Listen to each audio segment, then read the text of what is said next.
किसी ने बड़े कमाल की बात कही है। पता नहीं कैसे परखता है मेरा खुदा मुझे। इम्तिहान भी मुश्किल ही लेता है और फेल भी नहीं होने देता। हेलो दोस्तों, मैं हूँ शिखा और आप सुन रहे हैं स्टोरी विद शिखा। तो चलिए आज कुछ अच्छा सुनते हैं।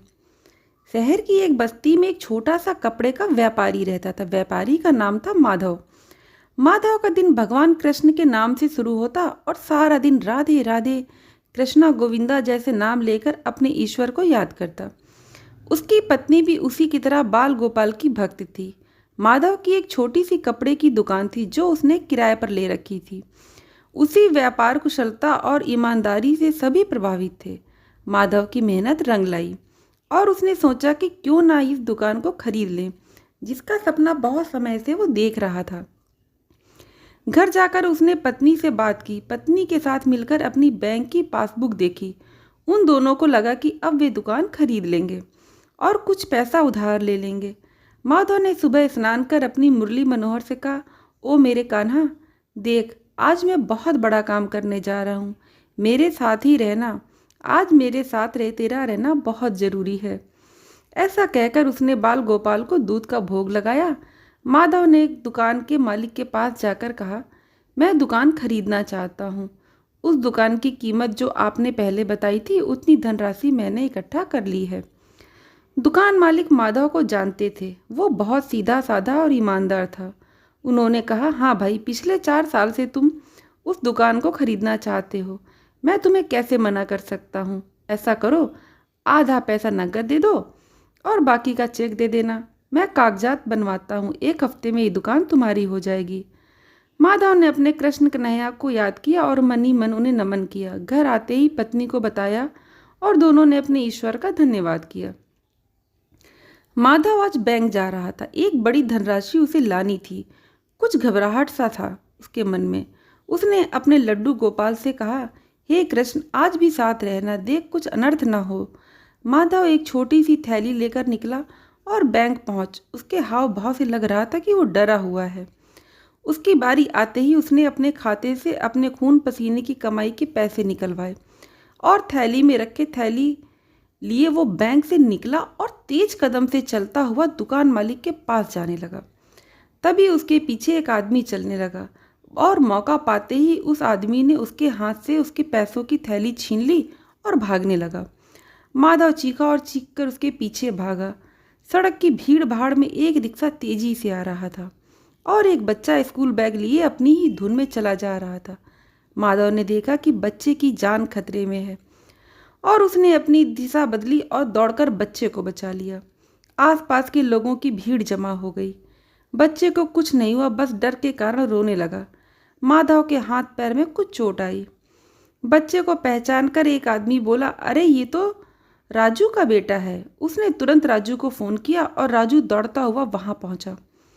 माधव अब सिर पकड़कर बैठा था। उसे समझ नहीं आ रहा था कि उसका कृष्ण कन्हैया कहाँ है। आज क्यों उसने उसे छोड़ दिया, क्यों नहीं पकड़ा उस चोर को। तभी राजू की नज़र माधव पर पड़ी। उसने नज़र फेर ली और बेटे को चुप कराने लगा। उसके दोस्त ने बताया कि कैसे माधव ने उसके बेटे को बचाया जबकि उसके पैसे की थैली कोई चोर लेकर भाग गया। फिर भी उसने इस बच्चे को बचाया। भगवान कर इसके पैसे मिल जाएं। राजू शर्मिंदा था। माधव के पास आकर बोला, मुझे माफ़ कर दीजिए, मैंने ही आपके पैसे चुराए थे। जुआ खेलने की बुरी लत की वजह से बहुत उधार हो गया था और जल्दी पैसे नहीं लौटाऊंगा तो वो मुझे मार देंगे। लेकिन जिसने आपके पैसे चुराए, आपने उसके बेटे को क्यों बचाया?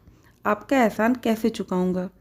माधव ने आंखें बंद की, हाथ जोड़कर अपने बंसी वाले को याद किया और बोला, मेरा कन्हैया मेरे साथ ही है। उसने राजू से कहा, देखो भाई, मैं बहुत छोटा आदमी हूँ।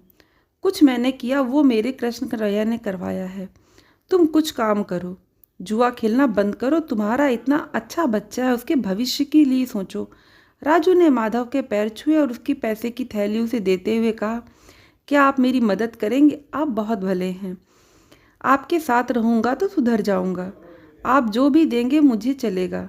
माधव ने कहा, मैंने कहा किसी के लिए कुछ कर सकता हूँ।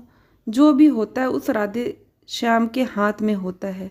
मैं एक दुकान खरीद रहा हूँ, काम भी बढ़ेगा तो तुम मेरी मदद कर सकते हो। राजू ने माधव के सामने हाथ जोड़े और उसका धन्यवाद करता रहा। माधव पैसे लेकर दुकान मालिक के पास आया और उन्हें पैसे दे दिए। 1 सप्ताह में ही दुकान के सारे कागजात तैयार हो गए और दुकान माधव की हो गई। माधव ने दुकान में छोटी सी पूजा की और आसपास सभी को प्रसाद दिया। राजू भी बहुत उत्साह से दुकान में सामान जमाने लगा। माधव ने उसकी पत्नी से कहा, ये कृष्ण की लीला हम समझ ही नहीं सकते। देखो ना, जब मेरे पैसे चोरी हुए तब लगा कि कन्हैया ने हाथ छोड़ दिया, लेकिन अब तो वो एक नहीं बल्कि 2 लोगों का भला करना चाहते थे।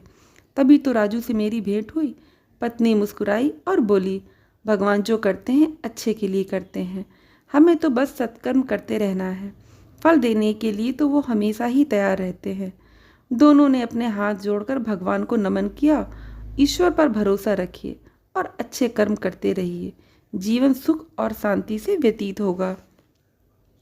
दोस्तों, प्रार्थना और विश्वास दोनों अदृश्य हैं, परंतु दोनों में इतनी ताकत है कि नामुमकिन को भी मुमकिन बना देते हैं। कहानी के विषय में अपने विचार मुझे जरूर बताएं। कान्हा के भक्त हैं तो जय श्री कृष्णा लिखना मत भूलिएगा।